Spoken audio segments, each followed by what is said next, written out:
You just used it. Yeah.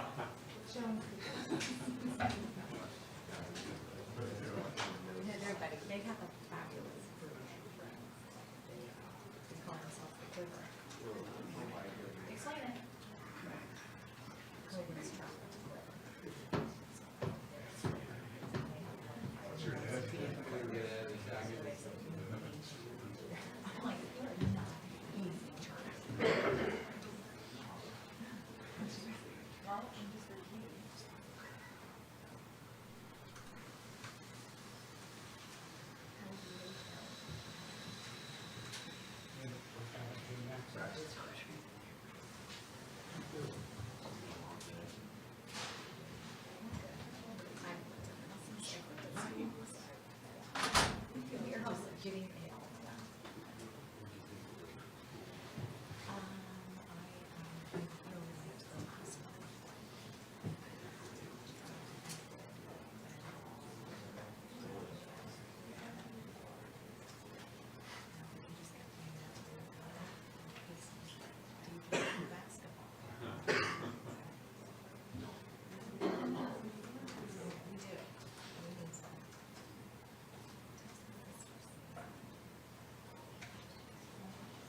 think we're ready to roll. You can stay back here or view it.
Thank you, everyone, for joining us today on this historic and exciting day.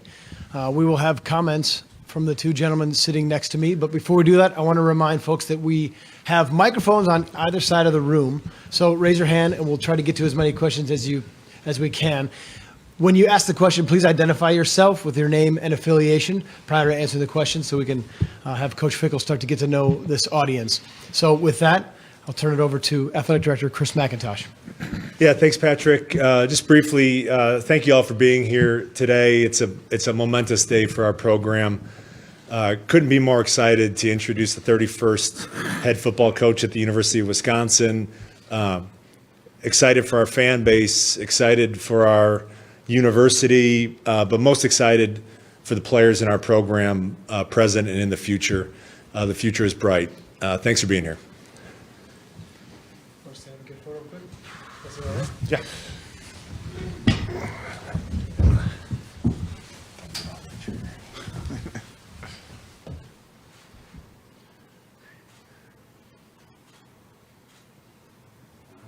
Why don't you go one more beat? Dave, you need one still yet? Go one more beat. Thank you.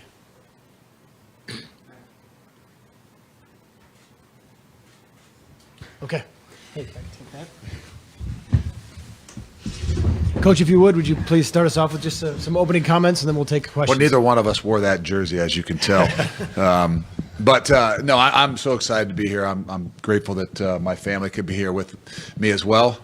They won't get the luxury of sticking around here for quite as while. And, they got to get back home, finish up school a little bit before we get the whole crew here. So that gives me a great opportunity to spend an enormous amount of time diving into this entire program, to every young man on the team, as far as obviously the guys who are here now, as well as the recruiting moving forward. And this is obviously a whirlwind. I know that for everybody in here, when you end a season and things turn around this fast and this quick, but it's the world that we live in. It's things that we have to do to be able to maintain our program, our kids, to give them clarity and to move forward. And that's my greatest objective right now. I spent 4 or 5 hours today visiting with as many kids on the team as I could, and that's what I'll continue to do. So got a lot of work to do with doing that, and excited about it. With that, we'll start with questions. Again, please raise your hand and identify yourself with name and affiliation. We'll start with Jeff. Jeff Patrikas from Milwaukee Journal-Sentinel. Luke, you mentioned it upstairs, but you're not going to make any outlandish predictions, but you played and coached at a place where expectations are very high. You got Cincinnati to the college football playoff. What's your vision for this program now that you're here, and do you have any idea what work needs to be done on the ground to get it to where you want it to be? No, I don't know. I mean, I know there's always work to be done, and I think that's what excites you about a coach. I mean, you could be at any program and you're not where you want to be. I mean, there's one program at the end of the year where they want to be, right? And then they got a lot of work to do to be able to repeat to what they're doing. So it's the uniqueness of what it is that we choose to do. So for me, I'll be honest with you. I'll tell you this, and you'll probably hear it for every year at the beginning of the year. We got one objective and one goal, and it's to play for a championship. And I said that when I started at Cincinnati, and that is open-ended, but it gives you a lot of flexibility of things you do. You have an opportunity in this league. If you're playing for a championship, amazing things can happen. And I think you just got to stay focused and know that that's what it's come down to. Hey, Coach. Mike Jocks, NBC 15 Sports in Madison. Welcome to Madison. Thank you. What was that? I don't know if the final straw is the right word, but what was the final thing that brought you here to Madison that said, let's bring the family and move to Madison and do this? You know what? Is there one straw? I don't know that there is. I think that, to be honest with you, from afar, I've always, had a great fondness for the program, the culture, and things like that. Timing has a lot to do with it. I think the changing world of what college is, and to me, what Wisconsin is willing to continue to do. And we've all got to understand and recognize, what changes for these young men, and are you willing to take those steps to give them the opportunity to play for championships? And maybe the final straw is a relationship, and I think the relationship that I'm going to have with Mac at finding ways to develop and move this program forward. He knows what it's about. He knows what it's been. I think that's a unique situation for me. I've never had that. And I'm excited for that. Whether that's the final straw, that's one of them. I know, and it's a big deal to me. Or Jim, and then Colton. Hi, Luke. Jim Polzine from the Wisconsin State Journal. Correct me if I'm wrong, but I believe you said upstairs that your wife and you had talked, and there were intriguing spots, right? If they ever became open. I know you're not going to name those spots, but how big was that list, seriously? And then Not very big. Okay. Not very big. Just we have certain things that we want for our family, and we all get blinded by our profession and our job, and when things come up and you don't have a plan, they get distracting. And so the good fortunes that we've had in the last few years to have some success on the field has made us in the off season kind of get together and sit down and say, okay, now let's, before the things ever get hot, let's kind of have a plan in place, and that way you're not grasping at straws every time you have a win and somebody's interested in you. So for us, it had a lot to do with areas we felt like our family could thrive, could live, could stay for a long time and go to school and really enjoy all the things about the community, because I can live in a shoebox, I can stay here in the facility 18, 19 hours a day and be around 18 to 22-year-olds. I know I'm not sure that's the healthiest thing in the world, but that's not the same for them. And that's a big part of my life and what's going to help me be who I need to be. Colton Bartholomew, Wisconsin State Journal.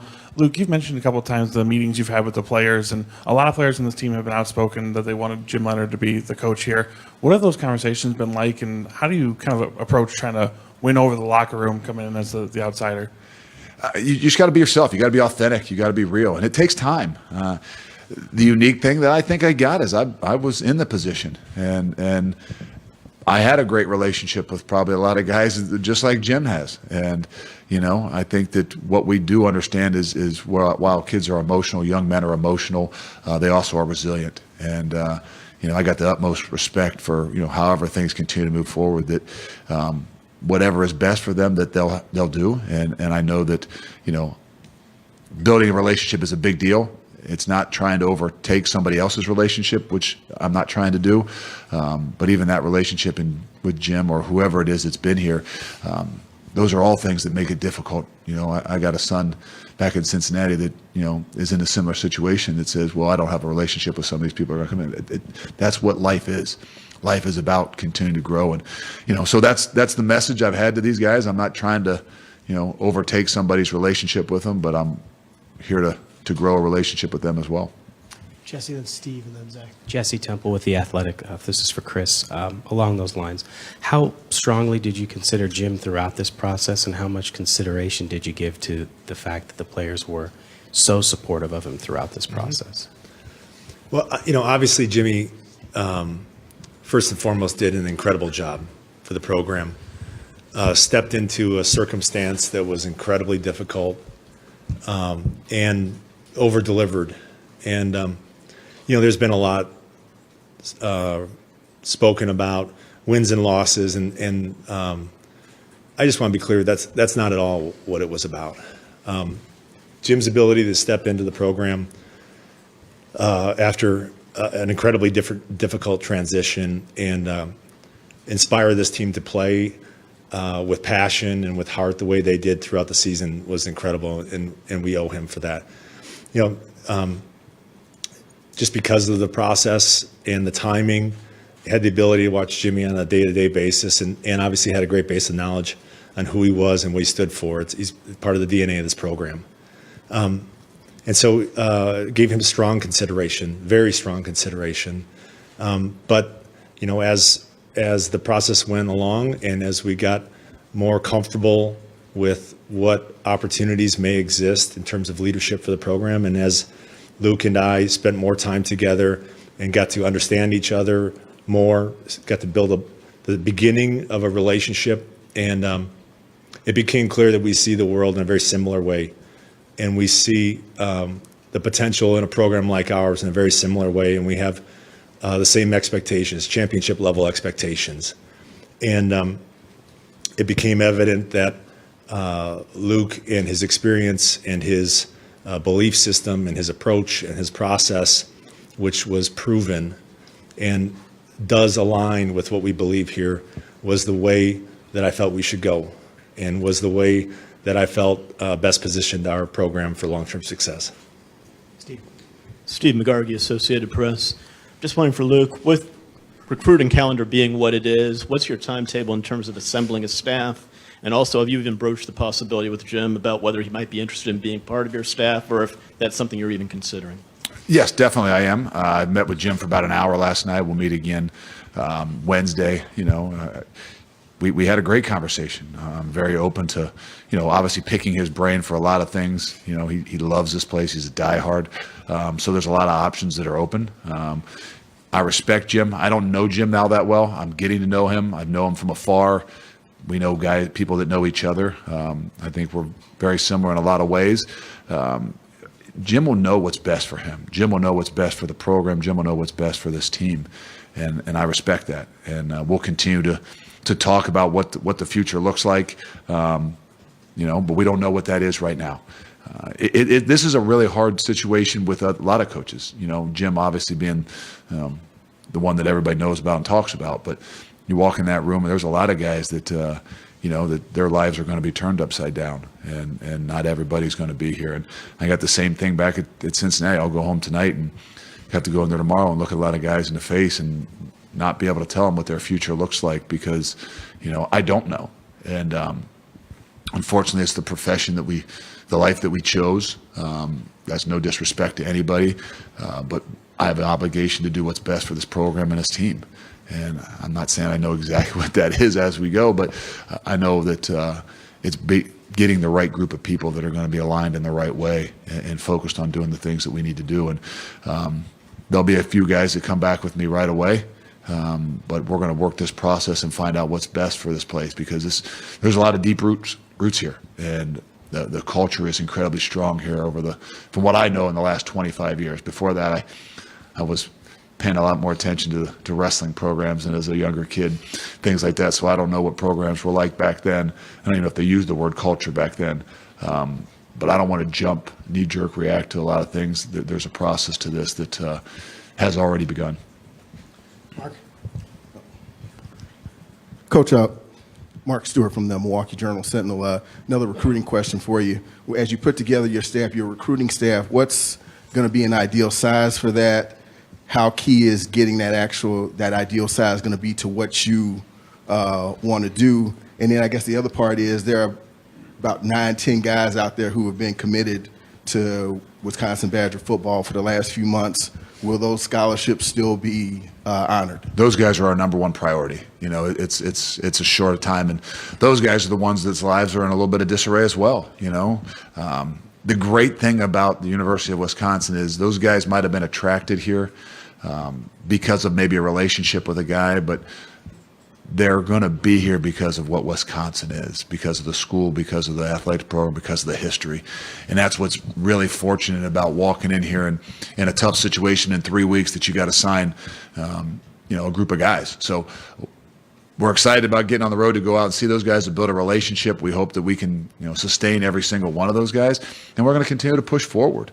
When I come back here tomorrow, there'll be 2 more guys coming right from the recruiting process of what we've done. There's nothing that, to me, it's more important to get, in-house and as soon as possible as what we're going to do in the strength program and what we're going to do in the recruiting program.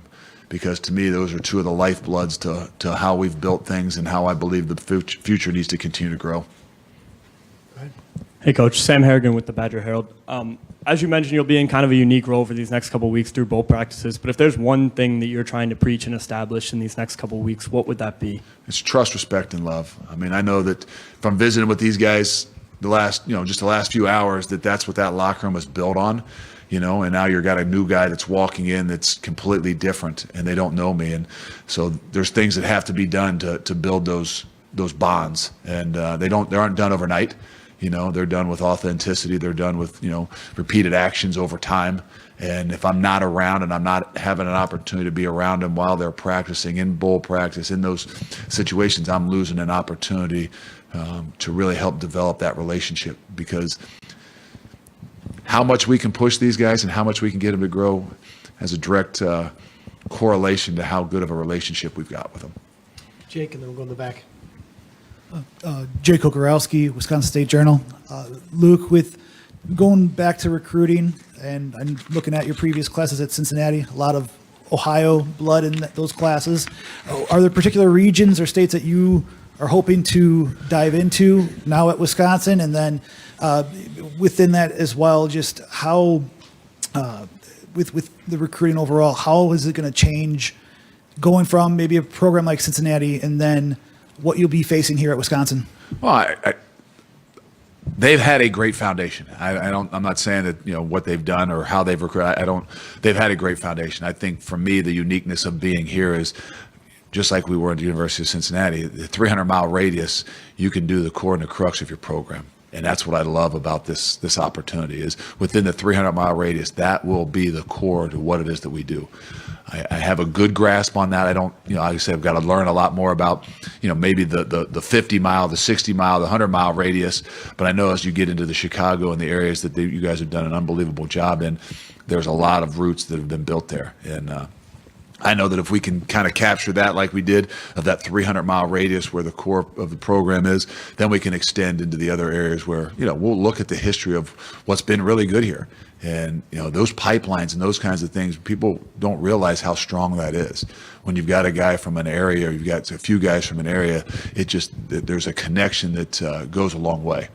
We'll use a lot of the connections, obviously, that we've had. I'm not saying that, Ohio is the next place we're going to go. No, but there's a lot of great connections. There's a lot of former great players that have been from Ohio as well. And, that's why we'll have a variety of guys that have backgrounds from different areas.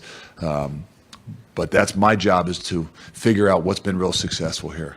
And I'm still in that process. But I know that the 300-mile radius is an opportunity to make this program and this team a championship team. Luke, right here. Mike Hogan from Badger 24/7. What's your view on the transfer portal, and how would you describe the way you guys used it at Cincinnati?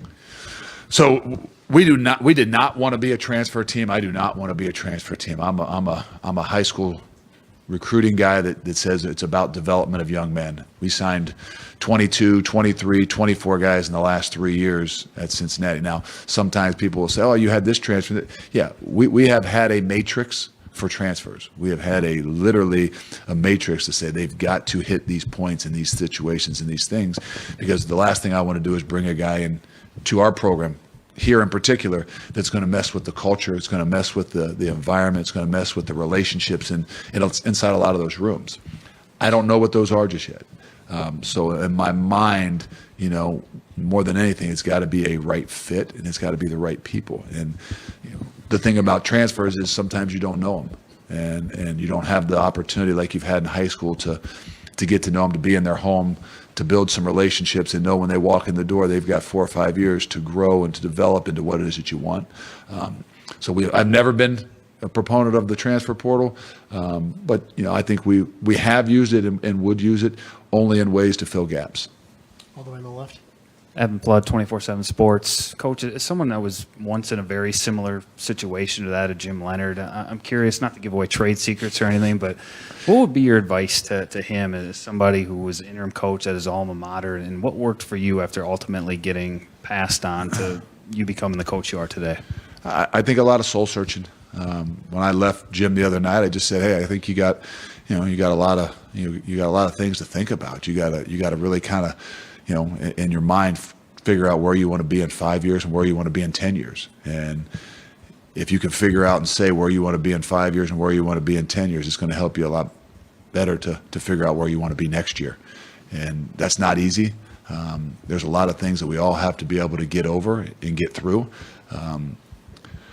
We didn't dive into it as much. If he does pick my brain on some of those things, obviously I would get deeper. But I know that it's not an easy situation. And it takes a special person in some ways to get over a lot of those things. I had a hard time with it. And, but I do believe it was the right thing for me and the way that I did it and went about it, and it helped me be who I am. But my way is not always the right way. It's not the way for everybody else. But I think that's where it really comes down to what's in your heart, what's in your mind, and he'll know what's best for him. He'll know what's best for this program and his team. And I'm excited to just find out what he thinks. Let's go, Jim. Chris, a two-parter for you. There's a report out there that the contract is 7 years, $7.9 million. Is that accurate? The contract is 7 years. It begins at $7.5 million. It averages $7.8 million over 7 years. Okay. My next question is a little offshoot of that. Is whoever you were going to hire, you were going to have to convince that this athletic department is all in, right, or willing to do whatever it takes to go for championships. Did you need to sell him on that? And are you willing to give him whatever he needs in terms of assistant pool, recruiting, whatever he needs, whatever he asks for to get to that level that he wants to get to? Yeah, I think certainly it required a commitment on my part on behalf of the department. And from my perspective, just a recognition that this program is important. It's a priority to us. It's the program, we've talked about this, and it became so evident during COVID. This program is the lifeblood. It's the financial engine that underwrites the cost of opportunity for 800 kids. And it needs to be operating at a championship level. And so I think the most comforting aspect of the conversations that I've had with Luke is about partnership and determining where are the areas in which we need to bring up to speed, improve on both operationally within our football program. Recruiting is one area there, but also in terms of capital projects. It's no secret that we're pursuing, a new indoor practice facility that will be a huge asset to us, to NIL opportunities, and embracing a changing world, and my support of the Varsity Collective.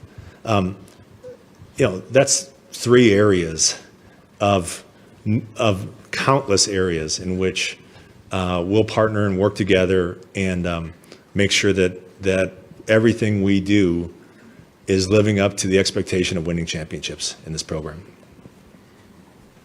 Colton. Luke, Colton Bartholomew, Wisconsin State Journal. Football question for you here. You've had a ton of success, obviously, with the 3-3-5 defense, and Wisconsin's done really well with the 3-4. I know you've got to evaluate the players and what you have when you get to the next season, but do you envision a 3-3-5 here, or kind of where do you want to go with that? I haven't envisioned a whole lot of those things just yet. If you really study us for what we have done, we've adapted and adjusted to whatever we need to do. And I think that's what I've learned as much as anything over my time is the ability to adapt and adjust, not just to your guys, but also to what you need to do to be successful. And at least I've had the good fortunes of being in the Big Ten for a long time, so I do have an idea of the things that you need to be able to do. So we'll evaluate, we'll assess, and we'll definitely be a group that can go multiple in different ways. But what they have done has been done a phenomenal job, and we would be out of our minds to think that you come in and just completely scrap and change something, just like a culture, just like an environment. I mean, they've done an unbelievable job at what's been created here, and what our job is to do is to come in here, adapt, adjust, enhance what it is that we've got, and we'll do that. On the left. Chris, Doug Russell with WIBA Radio. When you consider hiring from within versus hiring someone who doesn't have as much familiarity with the program, what's your thought process when you evaluated all of your candidates? I haven't done that just yet. That's what we'll oh, this is for Chris. Oh, good. That's easy then. If you'd like to Take it. No, go ahead, shoot. Hiring from within, hiring external, the starting point for me was making the decision that's best for this program. And that's the start and end to it. I think, the toughest thing for me throughout this entire process was decisions that affect people who I love and care about and I respect.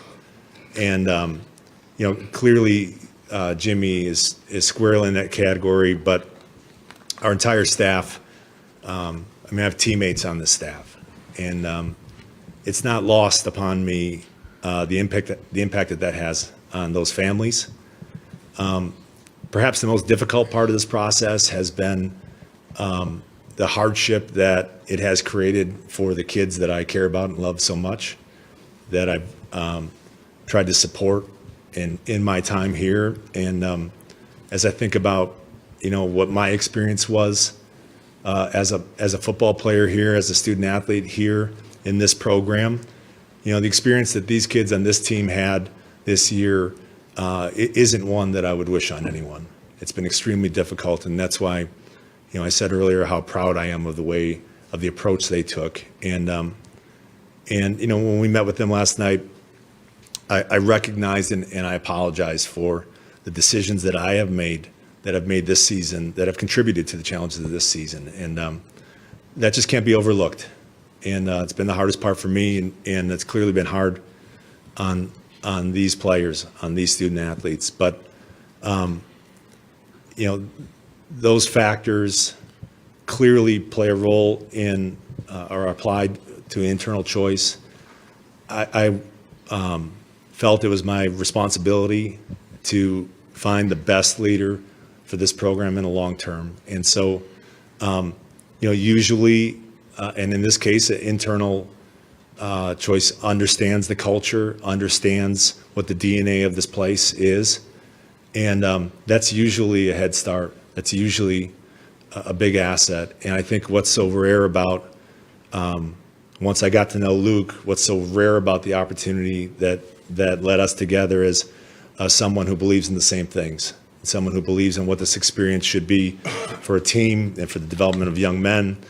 And as I mentioned upstairs, a commitment to education and a transformational experience for these young men. That's what it was for me here. That's what it was for Luke. That's what this experience can provide, and that's really what my priority was. Time for just a couple more. Mark, go ahead. I'm glad that you said that. That was a transformation for me too. O linemen usually think they're smarter than D linemen, So sometimes they don't think us D linemen actually want to get an education too. So I appreciate that. Thanks, Chris. Luke, Mark Stewart from the Milwaukee Journal-Sentinel again. One of the things you hear from coaches here often is, from a recruiting standpoint, is the challenge of, having student athletes, with the academic credentials to get into this school. As someone who's recruited at Ohio State, and from what you know of what you've been told, what it's going to take to, have athletes come here, can you shed some light on any similarities, differences that that you can tell? No, I think the unique thing is we all want to put guys in situations and positions that they can be successful. It does us no good to bring a guy into this program, whether he's a great player or not, that can't be successful with the things and the parameters which they got to live by.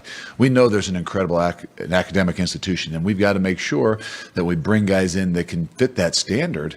That doesn't mean you have to shy away. Well, okay, we got to take a guy that's not quite as big, not quite as fast because of an academic standard.